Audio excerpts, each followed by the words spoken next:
Hello, everyone. Welcome to week number 6 in Science 200. Can you believe it? We only have weeks 6, 7, and 8 left in the term. So we've got some things going on this week. Let's take a look. Of course, we're going to review what you learned about last week. You learned about scientific research and biases that may change the research depending on what or who brings bias to that particular research. So you can have the bias of the researcher, the bias of the expectations and predictions of what's going to happen. You can have bias in your clients, patients, whoever is in the study. You can have bias from the people who are providing the money to fund this research. And so you took a look at that, and I hope that gave you a better understanding of how and why you take out bias in scientific research, if at all possible. And the example that I gave was a clinical trial that had a double-blind study where neither the researcher nor your patient knows which medication is provided, which vaccine is provided, and so you get really true results because nobody knows what's up except certain very designated people who have to keep everything secret. You also looked at the Deepwater Horizon oil spill a bit more in the Gulf of Mexico in 2010. You looked at how science was important in figuring out exactly how much oil was spewing out of the oil well, and how scientists sort of had to take over some of this responsibility because the company was trying to downplay how much oil was getting pumped into the Gulf of Mexico. And so it shows you how important scientists are and what they know is so important in any kind of situation, including an environmental disaster. We're going to get into more of that this week. You have discussion board postings this week. So you haven't had this since week 3, I think. You have discussion board postings this week. You are basically finished with the research for your project.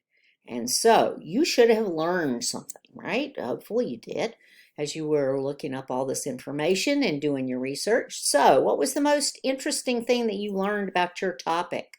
Whether it was electric vehicles, genetically modified organisms, which are used as food mainly, genetic engineering and the ethical aspects of it, ocean acidification, we had some others. So what was the most interesting thing that you learned? And why was that interesting to you? Probably it was a surprise to you.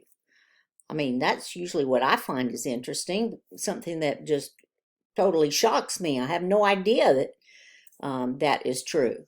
So why is it interesting to you, and why is your topic relevant to you? What's the big deal about electric vehicles or the pH of the ocean?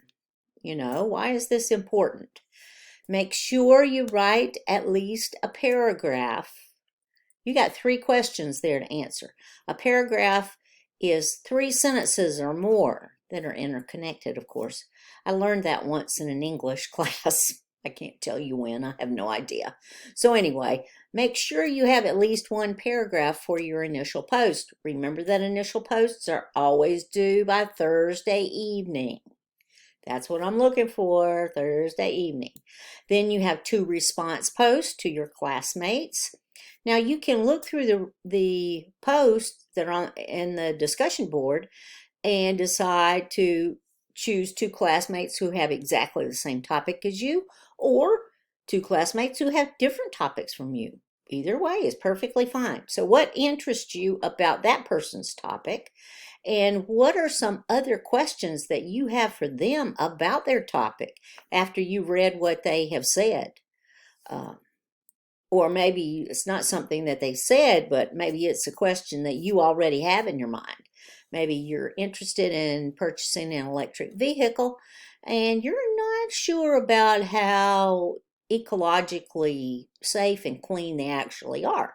So ask your classmate and see what he or she or they say.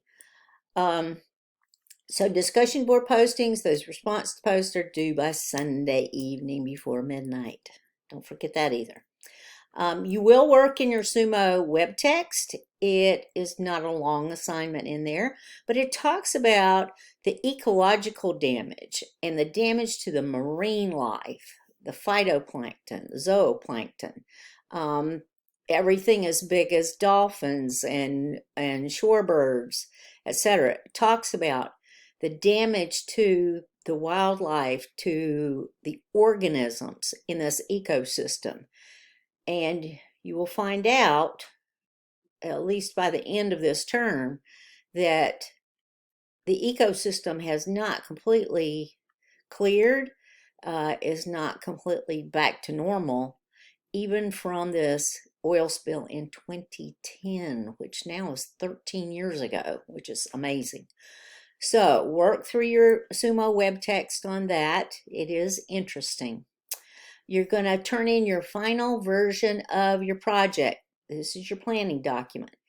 And if you did a good job this week, week 5 really, then you probably won't have any changes to make in this document. Be watching for my feedback. I will try to get this to you as soon as I can in this week so that you can fix whatever you need to fix. Go back and look at any of my feedback that I've given you on these documents and fix what you need to fix.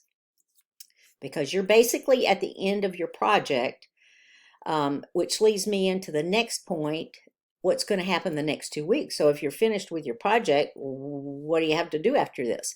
You have to make a presentation. Now, it's going to be a presentation in the form of slides that I'm going to look at. You're not making it to anybody, but it would be as if you were making a presentation to that audience that you've already chosen. So next week you will turn in a set of speaker's notes. So this is what you would say if you were making this presentation according to each slide that you would make. Now, it is my suggestion that you go ahead and start working on these slides. I think it says in the guidelines you need between 5 and 7 slides of importance. The bulk of your presentation should be in these 5 to 7 slides. You can have an introductory slide. You have your references on another slide, but 5 to 7 slides of substance. So plan out what you would put on these slides, and the best thing that I can tell you is don't put a lot of words like I did here, but this is for you. This is totally different from a presentation, but not lots of words, definitely pictures, graphs, data, pie charts, whatever. If you're talking about ocean acidification, you might want to put a picture of a healthy coral reef versus one that has had bleaching caused by ocean acidification, something like that. So plan that out, and then your speaker's notes will go along with those slides. This would be what you would say when you were giving your presentation. So that's what's coming in the next 2 weeks after you finish your project in week 6. All right, and then I have a couple of tips for you because you're going to need this in the next 2 weeks. Proofread your work. Proofread your work for this final project too. It does not hurt at all to read out loud your paper to yourself. You will find mistakes when you do that. Read it out loud to yourself. I promise it will help you. This is true for any subject, especially English. Oh my goodness. So, read it out loud. Make sure it makes sense. Make sure your grammar's right. You don't have any errors. You're not missing any words, especially really important ones. Read it out loud. You could read it to someone if you would want to, but you don't have to. Just sit here and read it to yourself. Look at your computer and read it. Pay attention to your errors that pop up, because they always do now when you're making a Word document or a PowerPoint presentation or whatever. You'll get some signal that there's something wrong, and so take a look at those and fix them as they come up. Okay, so that's what I have for you today. I hope that you have a wonderful week, number 6. And if you need anything, as always, please email me, m.sigmon@snhu.edu. I'm here to help you. I'm here to get you through this course so that you can move on and earn your degree. Okay? Have a great week.